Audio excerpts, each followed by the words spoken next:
اب یہ حیرت تھی ان کی جو ان کو سجھائی نہیں دے رہا تھا کہ وہ کیا کہیں اس کو، یوسف علیہ السلام کو کیا کہیں۔ پہلے تو کہا کہ بشر نہیں ہے، یہ انسان نہیں، تو انسان نہیں تو پھر کیا ہے؟ تو پھر کہا کہ ان ھذا الا ملک کریم، یہ تو کوئی بہت ہی عزت دار فرشتہ ہے۔ اب یہاں پہ ایک سوال پیدا ہوتا ہے کہ انہوں نے انسان سے فرشتے کو بہتر جانا جو کہا کہ یہ فرشتہ، یعنی یہاں انسان اور فرشتے کا کمپیریزن ہے، اس کا موازنہ ہے کہ انسان یہاں سے، تو پھر اگر ہم ان خواتین کی اس بات کو لیں جس کو قرآن نے کوٹ کیا ہے تو اس کا مطلب یہ ہوگا کہ فرشتے انسانوں سے بہتر ہیں۔ اللہ اکبر، حالانکہ ایسا نہیں ہے۔ اللہ تعالیٰ فرماتا ہے لقد خلقنا الانسان فی احسن تقویم، احسن تقویم، احسن کا مطلب سب سے زیادہ اچھا، تو سب سے زیادہ اچھا تو انسان ہے۔ اور وَلَقَدْ كَرَّمْنَا بَنِي آدم، یہ زیادہ عزت والا ہے، یہ اشرف المخلوقات فرشتے نہیں ہیں، اشرف المخلوقات انسان ہیں۔ اور جو وہ بابا حالی نے کہا تھا کہ فرشتے سے بہتر ہے انسان بننا، مگر اس میں پڑتی ہے محنت زیادہ۔ انسان بننے میں محنت زیادہ لگتی ہے، لیکن انسان بننا زیادہ بہتر ہے فرشتے سے۔ تو پھر انہوں نے کمپیریزن کرتے ہوئے یہ کیوں کہا کہ یہ انسان نہیں ہے، یہ تو فرشتہ ہے؟ تو اصل بات یہ ہے کہ یہ ان کی حیرت کا اظہار ہی ہے کہ وہ کیا کہیں جب وہ کہتی ہے یہ انسان نہیں ہے، تو پھر اس کو کیا کہیں، اس کی کوئی انٹرپریٹیشن ان کے ذہن میں نہیں آ رہی۔ تو فرشتے وہ مخلوق ہیں جن کی خوبصورتی کا، جن کی اچھائی کا تو چرچا ہے، لیکن اس کو دیکھا کسی نے نہیں ہے۔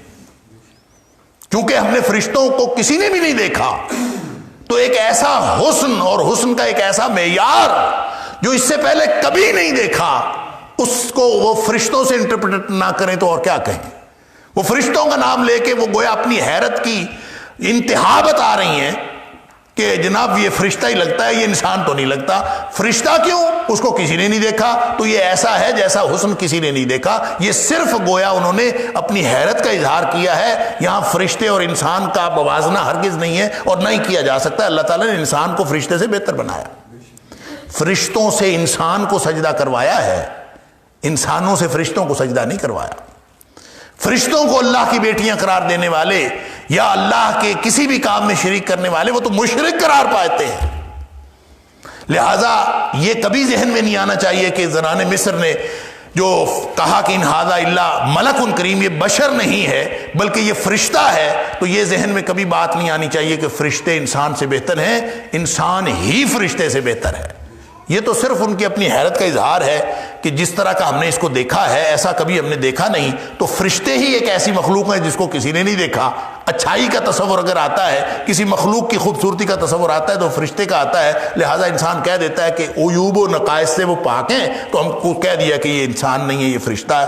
یہ صرف حیرت کا اظہار ہے اور کچھ نہیں۔ قالت، اللہ اکبر۔ اب یہ دیکھیں دونوں کا مکر و فریب کھل گیا، دونوں کی جو منصوبہ بندی تھی وہ ایک دوسرے کے سامنے ظاہر ہو گئی۔ وہ یوسف علیہ السلام کو دیکھنا چاہتی تھی اور یہ ان کو بتانا چاہتی تھی کہ مجھے ایویں نہ سمجھنا، میں نے بھی بڑی جگہ پہ ہاتھ ڈالا ہے۔ اب یہ اپنی چال میں کامیاب، وہ اپنی چال میں کامیاب۔ وہ دیکھنا چاہتی تھی، انہوں نے دیکھ لیا، اور جیسے بھی ہوا، اور یہ اپنی چال میں کامیاب ہے کہ یہ ان کو حیرت زدہ دیکھ کر، اور ان کے جو وہ انگلیاں کاٹے بیٹھی تھیں، اب وہ زبان سے کچھ کہہ بھی نہیں سکتی تھیں، تو جو انگلیاں کاٹے بیٹھی تھیں اس پر پھر اس کو وہ پوری دلیری حاصل ہوئی اور اپنی بے حیائی کو ظاہر کرنے کا اس کو موقع ملا، اور وہ جو چال چھپی ہوئی تھی وہ بالکل ظاہر ہو گئی اور سب کے سامنے۔ اللہ اکبر۔ دیکھیں بے حیائی جو ہے نا، یا بدکاری کا خیال جو ہے، یا گناہ کی طرف رغبت جو ہے، وہ کسی بھی شخص میں ہو سکتی، یہ اللہ کی طرف سے ہے۔ اللہ وَنَفْسٍ وَمَا سَوَّاهَا فَأَلْهَمَهَا فُجُورَهَا وَتَقْوَاهَا۔ اللہ نے یہ ٹینڈنسی گناہ کی طرف تو ہر ایک میں رکھی ہے، لیکن اس کو دبانے کا کہا ہے۔ وہ شاہ ولی اللہ علیہ الرحمہ کہتے ہیں کہ ہر شخص کے اندر، ہر انسان کو اللہ تعالیٰ نے کچھ حصہ ملکیت کا دیا ہے، کچھ حصہ بہیمیت کا دیا۔ کچھ عادتیں فرشتوں جیسی ہیں، کچھ عادتیں حیوانات جیسی ہیں۔ تو انسان کامیاب تب ہوتا ہے جب وہ اپنی بہیمیت کے اوپر ملکیت جو ہے اس کو غالب کر لے، اس کی حیوانیت دب جائے، جو حیوانی جذبات ہیں وہ دب جائیں اور ملکیت اس کے اوپر غالب آ جائے، تو پھر انسان بنتا ہے۔ لیکن جب ملکیت دب جائے اور بہیمیت اوپر آ جائے تو پھر انسان حیوان بن جاتا ہے۔ بھئی یہی فرق ہے۔ انسان اس لیے بہتر ہے کہ اس نے مرتے دم تک ملکیت اور بہیمیت کے اندر یہ درمیان جو جنگ ہے نا، اس جنگ میں کامیابی حاصل کرنی ہے۔ یہ اس امتحان میں پھنسا ہوا ہے، اس کو ہر لمحہ اپنی حیوانیت پر کنٹرول کر کے اس کو اپنے آپ کو بچانا ہے ان ساری حیوانی خواہشوں سے، اور اس کے اوپر ملکیت کو غالب کرنا ہے۔ اللہ تعالیٰ نے دونوں ٹینڈنسیاں رکھی ہیں کہ وَنَفْسٍ وَمَا سَوَّاهَا فَأَلْهَمَهَا فُجُورَهَا وَتَقْوَاهَا۔ نیکی اور تقوی دونوں چیزیں، نیکی اور برائی، گناہ اور تقوی دونوں چیزوں کی ٹینڈنسی موجود ہے، چاہے اس کو غالب کر لیں چاہے اس کو غالب کر لیں۔ اللہ اکبر۔ تو یہی امتحان ہے اصل میں۔ لیکن اب چونکہ حالات ایسے ہوئے، آہستہ آہستہ اسٹیپ بائی اسٹیپ شیطان نے ان کو اس بات پر آمادہ کیا، اور اب وہ خواتین جو ہیں وہ پورا ان کی بے حیائی سر چڑھ کر بول رہی ہے۔ اب علانیہ اس نے کہا مسئلہ ہی کوئی نہیں۔ قالت فذلکن الذی لمتننی فیہ، یہ ہے وہ جس کے بارے میں تم مجھے ملامت کر رہی تھی کہ ایک غلام کے ساتھ اس نے اپنا افیئر چلایا ہے، یہ ہے وہ جس کے ساتھ تم مجھے ملامت کر رہی تھی۔ اللہ اکبر۔ وَلَقَدْ رَاوَدتُّهُ عَن نَفْسِهِ فَاسْتَعْصَمَ، سن لو، پہلے تو یہ سینہ گزر تھا، یہ خفیہ بات تھی کہ جناب اس نے اس کو پھسلانے کی کوشش کی ہے، بہلانے کی کوشش کی ہے اور پورے ڈورے ڈالے ہیں اس کے اوپر۔ اب میں اعلان کرتی ہوں کہ ہاں میں نے ڈورے ڈالے، ہاں میں نے کیا ہے، اور میں نے پوری اپنی کوشش کی ہے۔ فَاسْتَعْصَمَ، لیکن وہ بچ گیا، اب میں بچنے نہیں دوں گی، اب تو میں دیکھوں گی کیسے وہ میرے سے بچتا۔ اندازہ کریں اخلاقی حالت کا کیا کیفیت ہوگی، اللہ اکبر، کہ وہ کیسی خواتین ہیں جو بے حیائی کی انتہا کو پہنچی ہوئی ہیں کہ بدکاری کے لیے یوں وہ علی الاعلان چیلنج کر رہی ہے۔ اللہ اکبر۔ تو بس میں کچھ اور کہنا نہیں چاہتا سوائے اس کے کہ مجھے تو لگتا ہے کہ ہماری جو آج کی حالت ہے وہ بھی کچھ زیادہ مختلف نہیں ہے اس سے۔ وہ ساری باتیں بے حیائی کی، بدکاری کی، ایک دوسرے کو برا بھلا کہنے کی، وہ ساری جو چھپی ہوئی تھیں وہ ساری برابر ظاہر ہو گئی ہیں۔ چھپی ہوئی بات کہیں پردے میں اس کو اللہ بھی برداشت کر لیتا ہے، وہ اس کے معاشرے کے اوپر بھی اثرات نہیں ہوتے، برے کام کسی نہ کسی طور چل جاتا ہے۔ اللہ تعالیٰ نے اسی لیے پردے ڈالے ہیں، ستار العیوب ہے، اور وہ کہتا ہے 4 گواہ نہ ہوں تو رپورٹ ہی نہ کرو کیس، اس لیے کہ تاکہ برائی دبی رہے، یہ گناہ چھپا رہے، یہ معاشرے کو خراب نہ کرے، معاشرے کی اجتماعی اخلاقی حالت وہ خراب نہ ہو۔ لیکن جب کوئی اس کی احتیاط کرنے والا بھی کوئی نہ رہے، دیکھیں نا وہ جو سورہ جو ابن ماجہ کی روایت ہے جس میں اللہ کے رسول صلی اللہ علیہ وسلم نے چند برائیوں کا ذکر کیا کہ ان برائیوں کے پھر یہ اثرات معاشرے کے اوپر ہوتے ہیں، اس میں بے حیائی کا ذکر کیا۔ اچھا، بے حیائی کا ذکر کیا کہ قوم بے حیا ہو جائے تو ان کے اوپر پھر یہ عذاب آتا ہے، تو یہ نہیں فرمایا کہ قوم لوگ بے حیا ہو جائیں اور فحاشی کا ارتکاب کرنے لگے تو یہ عذاب آتا ہے، نہیں، وہاں فرمایا حتی یعلنوا بہا، بے حیائی کا ارتکاب کریں اور پھر اس کو علانیہ ساری دنیا کو بتانے لگے، حتی یعلنوا بہا، اس کا اعلان بھی کرنے لگیں، یہ ہے انتہا۔ اللہ اکبر۔ الا فشا فیہم الطاعون، پھر اللہ کے رسول صلی اللہ علیہ وسلم فرمایا جب قوم کی حالت یہ ہو جائے تو ان کے اندر طاعون اور مختلف وبائیں پھیل جاتی ہیں، والاوجاع التی، اور ایسی ایسی بیماریاں ان کے اندر پھیل جاتی ہیں، التی لم تکن مضت فی اسلافہم الذین مضوا، کہ وہ ان کے اسلاف جو گزرے ہیں ان کے اندر وہ بیماریاں کبھی کسی نے نام بھی نہیں سنا تھا، ایسی ایسی بیماریاں آ جاتی۔ اور یہ کب آتی ہیں؟ جب بے حیائی علانیہ ہونے لگے۔ ہم نے اس عورت کو، جو عورت خاص طور پر جو اہل اسلام ہیں، جو خاص طور پر دیندار لوگ ہیں، دین کے لمبردار ہیں، ہمارا تو نعرہ یہ ہے کہ یہ شمع محفل نہیں ہے، یہ تو اللہ تعالیٰ نے اس کو، یہ گھر کی چار دیواری میں یہ چھپانے کی چیز ہے، یہ سنبھال کر رکھنے کی چیز ہے۔ اور نبی اکرم صلی اللہ علیہ وسلم کا یہ فرمان کہ جب عورت گھر سے نکلتی ہے، وہ چاہے کسی کام سے نکلی ہو، کام سے بھی نکلی ہو، استشرف الشیطان، شیطان جو ہے وہ اس کو تاڑتا ہے، اور شیطان اس کو اپنے دام میں پھنسانے کی کوشش کرتا ہے۔ اللہ اکبر۔ اور نبی پاک صلی اللہ علیہ وسلم نے فرمایا کہ جو بہترین عورت کا مقام ہے اور بہترین جو بندگی ہے اس کی، اور عورت اپنے رب سے قریب تر اس وقت ہوتی ہے الا فی قعر بیتہا، اگر وہ اپنے گھر کے بھی کسی کونے کھدرے میں، گوشے میں ہو، اگلے گوشے میں، تو وہ اللہ کے قریب ہوتی ہے۔ تو وہ عورت، چاہے وہ عورت مارچ کے نام پر نکلی ہے، اور چاہے وہ عورت مارچ کو روکنے کے نام پر نکلی ہے تو سڑکوں پہ نا، چاہے انہوں نے نکالا ہے چاہے ہم نے نکالا ہے۔ یعنی ہم کیسے لوگ ہیں کہ ہم برائی کا مقابلہ کرنے کے لیے اپنی خواتین کو سڑکوں پہ لے آئیں؟ کیا ہمارے پاس بس ایک ہی علاج رہ گیا جس کے بارے میں قرآن کہتا ہے وَقَرْنَ فِي بُيُوتِكُنَّ، گھروں میں ٹکی رہو؟ تو لگتا یوں ہے کہ مرد جو ہے ان کے اعصاب کہ وہ کسی بے حیائی کا مقابلہ کرے، وہ بے حیائی کا مقابلہ کرنے کے لیے عورتوں کو ہی، اپنی پاک باز عفت مآب بیٹیوں کو اور بہنوں کو ہم نے باہر نکالا ہے، اور ہم نے ان کا مقابلہ کرنے کے لیے سبیل نکالی ہے۔ تو آپ اندازہ کریں کہ وہ آپ ایک نقطہ نظر کے تحت آئیں گے، دوسرے نقطہ نظر کے تحت آئیں، جب باہر نکلنا اور سڑکوں کی زینت بننا آپ کے ہی نقطہ نظر کے خلاف ہے، تو آپ نے یہ کیا کیا؟ لہذا one way or the other, وہ عورت جو چھپانے کی چیز تھی وہ سڑکوں پہ ہے۔ اب اس پہ شیطان کس طرح سے استشرف کرتا ہے، اور کس طرح سے اس کے اوپر شیطانی جن و انس کے شیاطین کس طرح سے تبصرے کرتے ہیں اور کس طرح کی بکواس کرتے ہیں کہ نہیں کرتے، اب یہ ان کا معاملہ ہے، ہم نے تو لا کے سڑک پہ کھڑا کر دیا۔ یہ ہماری عفت مآب بہنیں ہیں، لہٰذا مجھے قطعاً اس سے اتفاق نہیں ہے کہ آپ اس بے حیائی کا مقابلہ اس طرح سے کریں کہ ہماری خواتین باہر نکلیں، کوئی ضرورت نہیں۔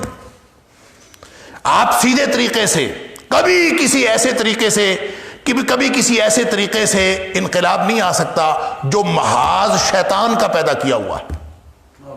شیطان نے ایک محاذ پیدا کیا، آپ اس کے محاذ میں چلے گئے، اس نے ایک میدان جنگ برپا کیا ہے، آپ نے اس کے گویا میدان جنگ کو قبول کر لیا ہے، آپ اس محاذ میں چلے گئے۔ اپنا محاذ کبھی نہ چھوڑیں، اللہ کے قرآن کا محاذ ہے، نبی اکرم صلی اللہ علیہ وسلم کے فرمان کا محاذ ہے، اور امام ابن تیمیہ علیہ الرحمہ کا وہ قول کہ کبھی امت کے آخری حصے کی اصلاح اس چیز سے نہیں ہو سکتی کہ جو لوگ آخری دور میں ایجاد کریں، اصلاح ہوگی تو ہمیشہ اسی طریقے سے ہوگی جس طریقے سے امت کے پہلے حصے سے کی اصلاح ہوئی ہے، اور امت کے پہلے حصے کی اصلاح کس نے کی ہے؟ نبی اکرم صلی اللہ علیہ وسلم نے کی ہے، صحابہ کرام نے کی ہے۔ تو آپ کو اسی طریقے کو اپنانا ہوگا جو اللہ کے رسول صلی اللہ علیہ وسلم نے اپنایا، اور جو صحابیات، سماجی طور پر صحابیات کا بڑا ایکٹیو کردار ہے، صحابیات نے سماجی طور پر بہت ہی اہم کردار ادا کیا ہے، تو وہ کردار ہمارے سامنے ہے، اس کردار کو ہی دوبارہ اپنانا ہوگا تو اصلاح ہوگی، وگرنہ شیطان کے محاذ پر جا کر یا شیطانی لوگوں کے دیے ہوئے محاذ پر جا کر ہم اس کا مقابلہ کریں گے، یہ خام خیالی ہے۔ ہم خرابی میں تو اضافہ کر سکتے ہیں، ہم اصلاح نہیں کر سکتے۔ اصلاح کے لیے ہمیں طریقہ وہی اپنانا پڑے گا جو اللہ کے رسول صلی اللہ علیہ وسلم نے کیا۔ تو یہ وہ بے حیائی کی داستان ہے جو صرف کتابوں میں نہیں ہے، آج ہماری آنکھوں کے سامنے بھی ہے، اور اس کو قرآن بیان کرتا ہے کہ اس میں پھر وہ علانیہ بے حیائی پر اور بدماشی پر اتر آئی۔ کہتی ہے قالت فذلکن الذی لمتننی فیہ، اس کے بارے میں تم نے ملامت کی تھی، یہ ہے وہ، وَلَقَدْ رَاوَدتُّهُ عَن نَفْسِهِ، اعلان کرتی ہوں میں بتاتی ہوں ہاں میں نے کیا تھا۔ اللہ اکبر، یعنی کیسی بے حیائی ہے وہ عورت جس کی فطرت میں اللہ نے گریز رکھا ہے، جس کی فطرت کے اندر اللہ نے شرم رکھی ہے، جب وہ بے شرم ہو جائے۔ ایک حیا کا پردہ ہی تو ہے جو روکے ہوئے ہوتا ہے۔ نبی اکرم صلی اللہ علیہ وسلم نے فرمایا اذا لم تستحی فاصنع ما شئت، جب وہ حیا کا پردہ باقی نہیں رہا تو جو مرضی کرتی، پھر تو مسئلہ ہی کوئی نہیں۔ تو وہ اس نے یہی کیا، فاستعصم، یہ بچ گیا ہے، میں نے کیا تھا، میں نے اس کو سارا ڈورے ڈالے ہیں، میں نے پوری پلاننگ کی ہے، یہ بچ گیا ہے۔ وَلَئِن لَّمْ يَفْعَلْ مَا أَمْرُهُ، اتھارٹی میرے پاس ہے، میں اس کو جو حکم دیتی ہوں، جو میں نے اس کو حکم دیا ہے، جو میں اس کو حکم دوں گی، اگر اس نے وہ پورا نہ کیا اب تو یہ سزا پائے گا۔ اللہ اکبر، لَيُسْجَنَنَّ، یا تو پھر یہ جیل جائے گا، وَلَيَكُونَ مِنَ الصَّاغِرِينَ، یا پھر ذلیل و رسوا ہوگا، یا اس کو میرا حکم ماننا پڑے گا، نہیں تو جیل جائے گا اور سزا بھگتے گا اور ذلیل و رسوا ہوگا، اس کو میں ذلیل کروں گی۔ اندازہ کریں بے حیا خاتون ایک پاک باز اور عظیم کردار والے ہونے والے نبی کو وہ ذلیل و رسوا کرنے کی دھمکی لگا رہی ہے۔ اب آپ دیکھ لیجئے ان سارے سلوگنز کو جو آج کل آپ سوشل میڈیا کے اوپر دیکھ رہے کہ بے حیا خواتین کس کس طرح سے اہل اللہ کو ذلیل کرنے کا اور رسوا کرنے کی پلاننگ کرتی ہیں، منصوبہ بندی کرتی ہیں اور اعلان کرتی ہیں۔ یہ ہے بے حیائی کی انتہا، اللہ تعالیٰ معاف فرمائے۔ قال رب السجن احب الی مما یدعوننی الیہ، یوسف علیہ السلام کہتے ہیں اللہ مجھے تو جیل اچھی ہے، احب الی مجھے زیادہ پسند ہے، مما یدعوننی الیہ اس سے جس کی طرف یہ مجھے بلا رہی ہیں۔ اللہ، اور کوئی ساری مل گئی، یعنی کیا ایک، کیا ساری خواتین، سب کا مطمع نظر ایک ہے۔ اب یہ یدعوننی الیہ یہ جمع کا صیغہ ہے، وہ اکیلی نہیں بلا رہی تھی، اب ساری اس حرامزدگی میں شامل ہو گئی تھی اور ساری اس بے حیائی میں شامل ہو گئی تھی۔ اس لیے یوسف علیہ السلام فرماتے ہیں کہ اللہ مجھے تو جیل زیادہ پسند ہے۔ یہ جو احب کہا ہے نا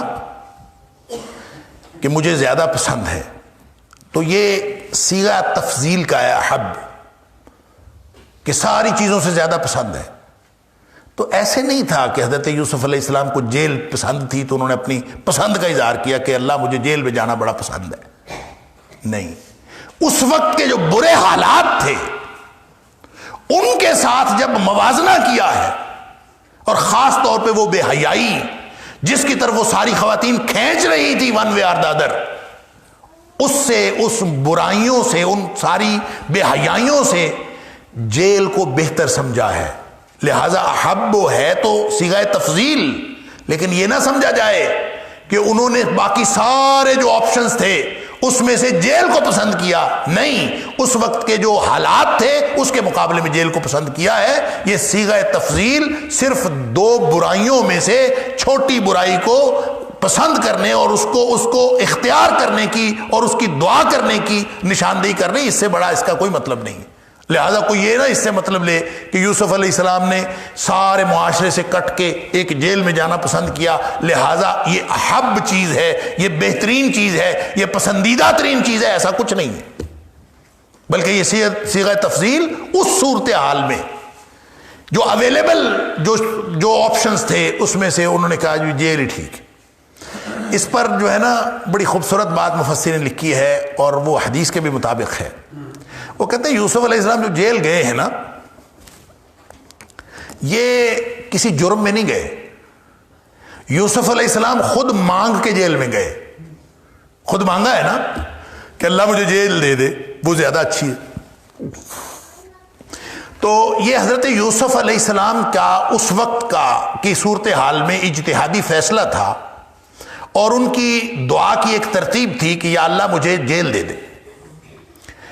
حالانکہ اگر وہ جیل نہ مانگتے، یعنی یہاں سے ٹیکنیکلی اب دعا کا تکنیکی فلسفہ سمجھ لیجیے کہ دعا کبھی بھی سبجیکٹو ہو کے نہیں مانگنی چاہیے، دعا ہمیشہ آبجیکٹولی مانگنی چاہیے، جامع دعا مانگنی چاہیے۔ آپ یہ کہیں کہ یہ مجھے یا اللہ یہ دے دے، تو اللہ تو قبول کر لے گا، وہ تو قبول کرنے کے لیے ہے۔